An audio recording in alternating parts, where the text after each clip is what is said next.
이게 한계구나. 전문성을 가지고 있지 않기 때문에 진짜 큰 물에서는 뛰어넘을 수 없겠구나. 근데 그때 이제 뒤에서 스물스물 들었던 생각이, 엑스레이면 내가 이 사람들 다 이길 수 있는데. 연구소 아니면 뭐 대기업 있었던 코파운더들한테 회사 그만둘 준비해라. 진짜 3달도 안 돼서 시제품이 나왔어요. 미션을 하나 주셨어요. 한 달 안에 설치까지 완료할 수 있냐. 그때는 이제 정말 스타트업 마인드죠. 예 하고 한 달 동안 밤샜어요. 안녕하세요, 어썸한 엑스레이를 만드는 어썸레이의 대표 김세훈입니다.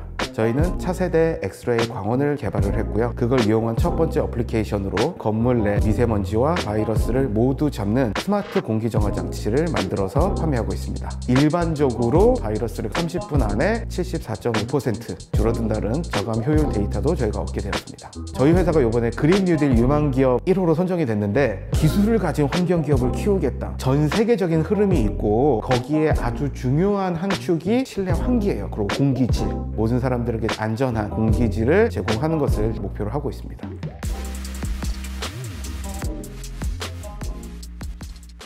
IMF 거치면서 지화프로 쌓여있는 빚이 5억 원이 좀 넘었던 것 같아요. 학부 때부터 실질적인 가장 역할을 해야 됐었습니다. 그 당시에 벤처 붐이 불어서 너도 나도 회사를 만들 때 나도 한번 만들어보자, 제대로 땡겨보자. 98년에 첫 번째 창업을 했었죠. 확실히 의도가 순수하지 않으니까 끝이 좋지 않더라고요. 대학원 면접을 딱 볼 때 교수님이 창업하다가 실패하면 오는 게 대학원이냐 팩폭을 날리셨었고, 대학원 때는 엑스레이로 다양한 재료의 구조를 분석하는 일이 전공이었습니다. 제가 정말로 돈이 없어서 S전자에서 산학장학생이라는 이름으로 돈을 계속 받았는데, 졸업을 하면은 취업을 해야 되는 그런 상황이었습니다. 부서 배치 면접을 보러 갔어요. 임원분들께서 전공이 아닌 거를 시켜도 할 수 있겠느냐. 아니요, 이런 이제 바로 나와야 되니까. 박사과정은 전공할 필요 없이 어느 프로젝트를 기획해서 마무리 지을 수 있는 사람입니다. 그래서 이제 선발은 됐는데, 졸업이 다가올수록 이거와 전혀 관계없는 시키는 일을 해야 된다는 게 엄청나게 큰 스트레스로 하나 왔었고, 또 하나는 회사를 가서 장기간 동안에 이 금액을 갚느냐, 아니면은 그때까지 받은 장학금을 전부 다 뱉고 빚을 조금 더 늘리고 이거를 공격적으로 갚느냐인데, 후자를 선택했던 것 같습니다. 1인 기술 컨설팅 기업을 창업을 했었어요. 이름을 이제 김랩이라고 짓고, 그때는 3잡이었었습니다. 스타트업 일을 하고 학교에서 논문을 쓰고 학원가에서 강의를 열심히 했었죠. 2년 정도 시간 안에 그 부채를 다 해결을 하고 한번 사업이란 걸 좀 제대로 배워봐야겠다라고 고민하고 있는 찰나에 고등학교 친구들이 스타트업을 한번 같이 해보면 어떻겠냐. 이제 AI 기반의 교육 플랫폼 회사였는데, 저는 그 전공이 아니다 보니까 네가 말 제일 잘하니까 영업, 전략, 투자 이런 거를 해. 그래서 4년간 회사를 키우고 해외 진출도 해보고 지금 하는 데 있어서 가장 큰 밑바탕이 됐던 시기였다고도 생각을 하고 있습니다. 거기서 엄청나게 큰 교훈이자 그만두고 새로운 창업을 해야겠다고 생각을 했던 게, 모 영어 교육 회사가 있었습니다. 저희를 판매를 해야 되는데 제가 혼자 갔었거든요. 회장님, 본부장님 쫙 다 있는데 또 영업을 하는데 되더라고요. 아, 역시 내가 말빨이 좋은가? 그 다음엔 조금 더 큰 제안이 들어오더라고요. KT에서 인공지능 스피커를 만들 때 컨텐츠를 넣었으면 좋겠다. 또 저 혼자 갔죠. 근데 이번에는 음성인식 박사 2분, 인공지능 박사 2분, 교육학 박사 2분 해서 그분들을 당해낼 수가 없더라고요. 이게 한계구나. 그 분야에 대해서 전문성을 가지고 있지 않기 때문에 진짜 큰 물에서는 뛰어넘을 수 없겠구나. 그때 이제 뒤에서 스물스물 들었던 생각이, 엑스레이면 내가 이 사람들 다 이길 수 있는데 내 진짜 전공 가지고 해야 될 일을 할 때가 온 것 같다. 그래서 그때가 이제 어썸레이를 시작해야겠다라고 결정했었던 계기가 된 것 같습니다.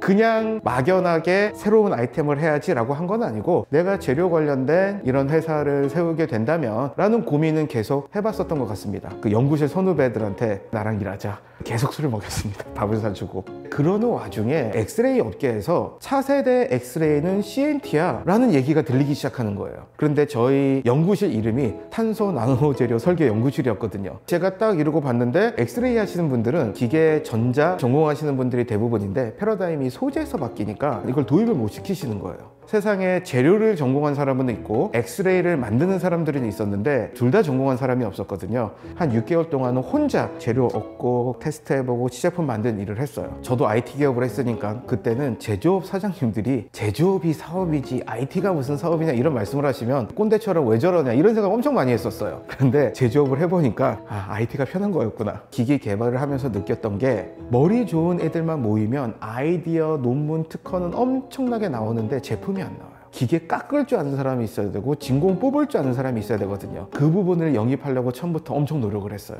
한 분은 부산에 사시던 분이었는데 제가 이제 지방으로 내려가서 그 회사를 그만두고 가족을 놓고 올라오시게 하는 게 사실은 더 큰 챌린징이었었죠. 그 환갑의 나이에 갈증이 있으셨나 보더라고요. 그래서 만들어 주셨는데 전원을 겨뤘더니 엑스레이가 짠 하고 나오는 거예요. 연구소 아니면 뭐 대기업 있었던 코파운더들한테 시제품 나왔다, 회사 그만둘 준비해라, 이렇게 해서 본격적인 준비가 시작됐었습니다.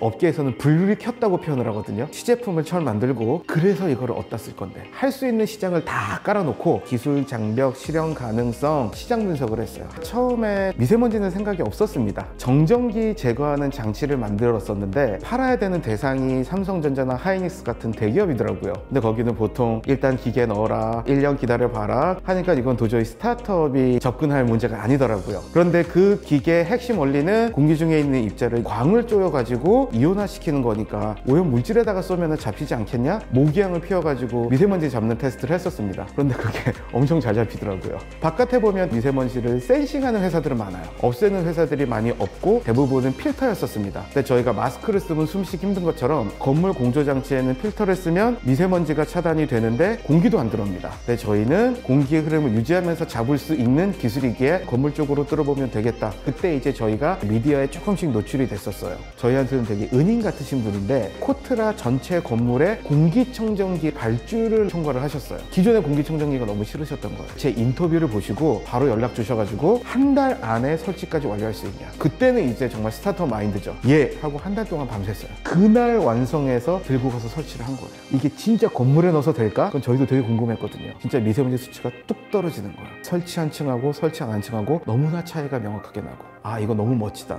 첫 번째 설치를 마치고 민간 쪽의 타겟은 자산운용사, 부동산 관리회사. 자산운용사가 돈을 받는 방법이 밸류에드인데 건물을 사서 용도를 변경해서 가치를 올리는 거예요. 친환경 마크를 받을 수 있게 리모델링을 하면 건물 가격이 오르고 임대료가 오른다 그러더라고요. 거기에 아주 중요한 한 축이 실내 환기예요. 그런데 재미있는 게 공기청정기 넣으면 되지라고 생각을 하지만 공기청정기는 1000대를 놔도 건물로 인정을 안 해줍니다. 근데 저희는 공조장치에 인스톨을 하는 거니까 설비가 되는 겁니다. 시장을 넓게 봐야 되니까 미세먼지 말고도 세균 바이러스도 생각을 했었고, 코로나 바이러스를 실험을 너무 위험해서 안 해줍니다. 일반적으로 바이러스를 30분 안에 74.5% 줄어든다는 저감 효율 데이터도 저희가 얻게 되었습니다.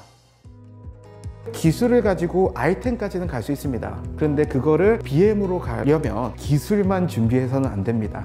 말문트인 과학자라는 책이 있습니다. 과학하는 사람으로서 기술을 개발하는 것도 중요하지만 그걸 사람들한테 알리는 것도 중요하다는 얘기를 재밌게 풀어낸 책이거든요. 내가 가진 기술을 쉽게 남들한테 설명하는 것들이 얼마나 중요한지 알 수 있을 거고요. 그거를 알아야지만 투자를 받을 수가 있습니다. 물건을 팔 수가 있고요. 제가 지금 이 회사의 대표를 맡고 있지만 이전에는 언제쯤 집중을 하실 겁니까? 라는 이야기도 엄청 많이 들었었어요. 제가 학교에도 있지만 뭐 학원 강사도 했었고 창업도 했었고 마라도 먹고 제가 갈 곳을 못 찾아서 그랬다기보다는 그 모든 것들이 전부 다 합쳐져서 썬레이라는 이 한 곳에서 꽃이 피었다고 생각을 하고 있습니다. 올해 추경이 편성이 되면서 새로운 환경부에 커다란 과제가 생기는데 기술을 가진 환경기업을 키우겠다. 때가 왔구나. 저희 회사가 이번에 그린 뉴딜 유망기업 1호로 선정이 됐는데 이런 친환경 기술, 신기술 손해보는 사람이 없어요. 저희는 돈을 벌고 정부 같은 경우에는 국민들한테 좋은 환경 마련해 주는 거고 사람은 좋은 환경에서 사는 거고 패자가 없는 거예요. 제가 회사 처음 만들었을 때 명함 뒷면에다가 We make it a better place라는 마이클 잭슨의 가사 한 줄을 썼었어요. 처음에는 그렇게 했지만 좀 막연한 꿈이었었고, 그런데 미세먼지와 세균 바이러스 이런 필드가 잡히면서 진짜로 사람들한테 무언가 좋은 가치를 줄 수 있는 기업이 되는구나. 투자금 그리고 정부의 지원금 떳떳이 써도 되겠구나 라는 생각을 하게 됐습니다. 이제 뛰어나갈 준비가 된 것 같은데요. 이 기반을 바탕으로 더 좋은 환경, 더 깨끗한 환경을 만들기 위해서 다양한 제품 개발을 할 수 있을 것 같습니다.